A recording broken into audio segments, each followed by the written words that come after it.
বন্ধুরা, এখন কিন্তু আগস্ট মাস চলে এসছে। এই আগস্ট মাস আসা মানেই আমাদের বেলফুল গাছে শেষবারের মতো ফুল নিয়ে নেওয়া। আর হ্যাঁ, অনেকের তো গাছে গত মাস থেকেই ফুল দেওয়া বন্ধ হয়ে গিয়েছে, অনেকেই জানিয়েছো।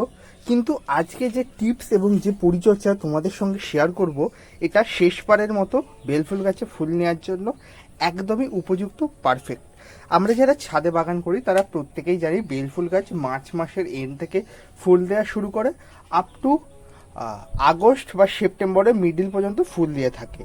আর এই বেলফুল গাছ এখন যেহেতু আগস্ট মাসে মোটামুটিভাবে 15 তারিখ মতো চলে এসছে, এই সময় কিন্তু আর একবারই মাত্র ফুল দেবে, তারপর কিন্তু গাছ ফুল দেওয়া পুরোপুরি বন্ধ করে দেবে। আর এই একবার যাতে আমরা প্রচুর পরিমাণে গাছে ফুল নিয়ে আসতে পারি, সেটাই আজকের ভিডিও থেকে জেনে নেব। কীভাবে প্রচুর ফুল নিয়ে আসবো, কীভাবে গাছের যত্ন করলে গাছ পুনরায়ভাবে ফুল দেবে এবং গাছ খুব সুন্দরভাবে গ্রোথ নিয়ে তারপর প্রচুর পরিমাণ ফুল নেবে, এবং যে ডরমেন্সিতে যাচ্ছে সেই ডরমেন্সির পর গাছ আবার পুনরায়ভাবে ফুল দেবে। কিভাবে, সমস্ত কিছুটাই আজকের ভিডিও থেকে ধীরে ধীরে আমরা জেনে নিতে চলেছি। আর হ্যাঁ বন্ধুরা, এই ভিডিওতে থাকবে একটি স্পেশাল খাবার নিয়ে আলোচনা, যে খাবার প্রয়োগে 7 থেকে 10 দিনের মধ্যেই গাছে কিন্তু প্রচুর পরিমাণে ফুলের কুঁড়ি এসে দেখা দেবে। আর হ্যাঁ, এটা বেল ফুল, জুঁই ফুল, রায়বেলি এই ধরনের ফুল গাছের ক্ষেত্রে কিন্তু অ্যাপ্লাই করা যেতেই পারে। আজকের ভিডিওর মূল আলোচ্য বিষয় বেল ফুল গাছে প্রচুর পরিমাণ ফুল নিয়ে আসবো কীভাবে। আশা করব আপনাদের ভিডিওটি কাজে লাগবে। নমস্কার বন্ধুরা, আমি অনিশ, আপনাদের প্রত্যেককে স্বাগত জানাচ্ছি আজকের আমাদের বেলফুল গাছের পরিচর্যা বিষয়ক স্পেশাল ভিডিওতে।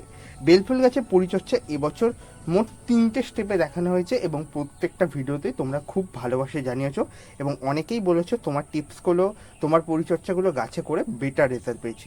আজকে চলো জেনে নেওয়া যাক এই আগস্ট মাসে দাঁড়িয়ে বেলফুল গাছের শেষ পরিচর্যা এবং শেষ বারের মতো ফুল নিয়ে আসার ধাপগুলি। প্রথম পরিচর্যা যাওয়ার আগে সকলকে বলবো, যারা নতুন রয়েছে অবশ্যই সাবস্ক্রাইব অ্যান্ড ফলো করে নিও। আর ভিডিওটি ভালো লাগলে লাইক করবে, শেয়ার করবে, তোমাদের কোনো প্রশ্ন থাকলে কমেন্টে অবশ্যই জানিও। বেলফুল গাছ ফুল কি অবস্থায় এসে দেয়, এই যে দেখতে পাচ্ছ নতুন গ্রোথ এসে এই যে মাথার ফুলগুলো আসে কিন্তু। তাই আমাদের গাছে এখন দরকার নতুন গ্রোথ নিয়ে আসা। শুধু এই রকম লম্বা লম্বা গ্রোথ নিয়ে আসতে চলবে না, একটা ম্যাচিওর সুন্দর গ্রোথ দরকার, যেটির মধ্য দিয়ে গাছ সুন্দরভাবে ফুল দেওয়ার জন্য প্রস্তুত হবে। এর জন্য আমাদের দরকার এখন যেটি, গাছকে প্রুন করা। গাছকে প্রুন মানে সফট প্রুনিং।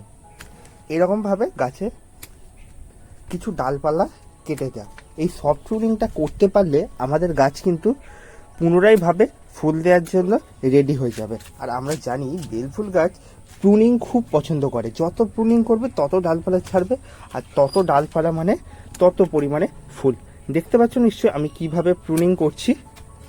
এরকমভাবে তোমাদেরও ঠিক প্রুনিংটা করতে হবে। আমি একদম ওভারঅল প্রুনিংটা করে নিচ্ছি, তারপর কি কি পরিচর্যা রয়েছে সেটা তোমাদের সঙ্গে আবার শেয়ার করব।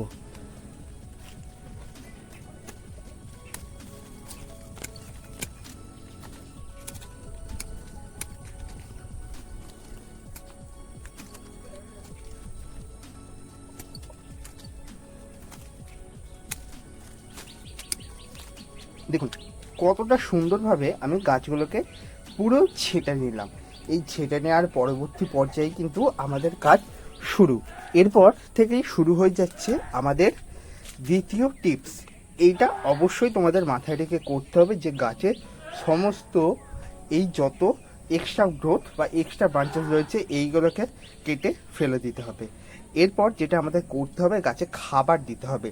এখন যে গাছে খাবারটা আমরা দেবো, এই খাবারটার কিন্তু গুরুত্ব প্রচুর। এর জন্য আমরা 3টে জিনিসের মিশ্রণ ব্যবহার করতে পারি, বা আর একটা শুধুমাত্র জিনিস ব্যবহার করলেও চলে। আমি কিন্তু 2টো জিনিসই তোমাদের বলবো এবং একটা জিনিস ব্যবহার করে দেখাবো, যেটা করলে আমরা কিন্তু গাছে প্রচুর পরিমাণ ফুল পেতে পারবো। এটার জন্য আমাদের এখন গাছে ব্যবহার করতে হবে এনপিকে 10-26-26। এই এনপিকে 10-26-26 আমরা প্রত্যেকেই জানি এটা গাছে প্রচুর পরিমাণে ফুল এনে দিতে সক্ষম।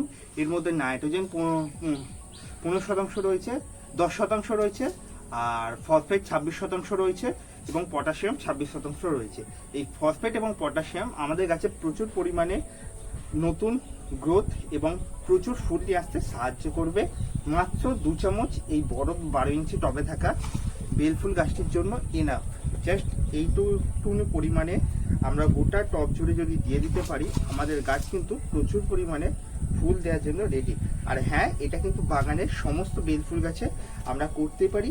এটা প্রচুর ফুল এনে দেওয়ার পাশাপাশি গাছটিকেও একটা সুন্দর শেপ প্রদান করবে। আর এই খাবারটা আমাদের এই একবার ব্যবহার করার পর আবার 10 দিন পর ব্যবহার করতে হবে। আশা করব 10 দিনের মধ্যে ছোট্ট ছোট্ট ফুলের কুঁড়ি নিশ্চয়ই দেখা দিয়ে দেবে। তৃতীয় এবং আজকের ভিডিওর ভীষণ গুরুত্বপূর্ণ যত্ন, বেলফুল গাছকে বাগানের এমন একটা জায়গায় রাখতে হবে যেখানে বৃষ্টি ছাড়াও মানে সারা দিনের যখনই রোদ্দুর উঠুক না কেন সেই রোদ্দুরটা যেন পায়। ডাইরেক্ট সানলাইট বেলফুল গাছে ফুল নিয়ে আসার জন্য ভীষণভাবে গুরুত্বপূর্ণ। আর এই ডাইরেক্ট সানলাইট যত গাছ পাবে, গাছ কিন্তু তত বেশি পরিমাণে ফুল দেওয়ার জন্য প্রস্তুত হয়ে যাবে। আর একটা বিষয়, যেটা গাছের এই যে ডালগুলো কেটেছি এর ওপর ফাঙ্গিসাইড তোমরা গলে লাগিয়ে দিতে পারো বা ফাঙ্গিসাইডের একটা ওভারঅল স্প্রে করে দিতে পারো। ধরা যাক সাফ ফাঙ্গিসাইড 2 গ্রাম নিলে 1 লিটার জলের মধ্যে এবং সেটা গোটা গাছ জুড়ে স্প্রে করে দিলে, এটা করতে পারলে গাছটিও খুবই সুন্দর থাকবে, গাছে কোনো ফাঙ্গাস দেখা দেবে না। ডাইরেক্ট সানলাইটের পাশাপাশি আমাদের কিন্তু গাছে মাঝে মধ্যেই অনুখাদ্যর ব্যবহার করতে হবে। চতুর্থ টিপস এবং আজকের ভিডিওর এটা ভীষণভাবে মেনে চলতে হয়। বেলফুল গাছ আমরা জানি হেভি ফিডার গাছ, এই গাছে মূল খাবারের পাশাপাশি মাঝে মধ্যে অনুখাদ্যেরও প্রয়োজন পড়ে। এই অনুখাদ্যের প্রয়োজন আমাদের ঠেকাতে হলে বা ওই অনুখাদ্যের প্রয়োজন আমাদের মেটাতে হলে গাছে মাঝে মধ্যেই আমাদের অনুখাদ্য স্প্রে করতে হবে। অনুখাদ্য হিসাবে আমরা ব্যবহার করতে পারি মোমোবিন, বায়োভিটা এক্স, সুপার সোনাটা, মিরাকুলান, এই ধরনের অনুখাদ্য ভিটামিনগুলো, যার মধ্যে manganese, iron, boron, sulphur, chelated iron, copper, এই ধরনের অণুগুলো রয়েছে। এগুলো আমাদের গাছকে খুব সুন্দর রাখতে এবং গাছে প্রচুর পরিমাণ ফুল আনতে সাহায্য করবে। আর হ্যাঁ বন্ধুরা, এই প্রুনিং করার পর অবশ্যই গাছটিকে ফুল বৃষ্টির জলের মধ্যে রাখবে, কোনো সমস্যা হবে না। অনেকে প্রুনিং করার পর গাছকে দেখেছে শেডের মধ্যে রাখে যাতে ফাঙ্গাস না লেগে যায়। বেলফুল গাছ খুব হার্ডি গাছ, ফাঙ্গাস এই গাছে খুব টক করে লাগে না। তবুও বলবো, যেহেতু ডালগুলো কাটা হয়েছে একটু পরিমাণ তোমরা ফাঙ্গিসাইড গুলে লাগিয়ে দিতে পারো, এতেই কিন্তু হবে। তো বন্ধুরা, ভিডিওটি কেমন লাগলো অবশ্যই কমেন্টে জানাবেন এবং আজকের ভিডিওটি যদি কোনো মতে আপনার কাজে লাগে বা কোনো উপকারে আসে অবশ্যই কমেন্ট সেকশানে গিয়ে জানিয়ে দিন এবং আপনার যদি অন্য কোনো পরিচর্যা জানা থাকে সেটিও কমেন্ট সেকশানে জানিয়ে দিতে পারেন। ধন্যবাদ সকল দর্শক বন্ধুদের এবং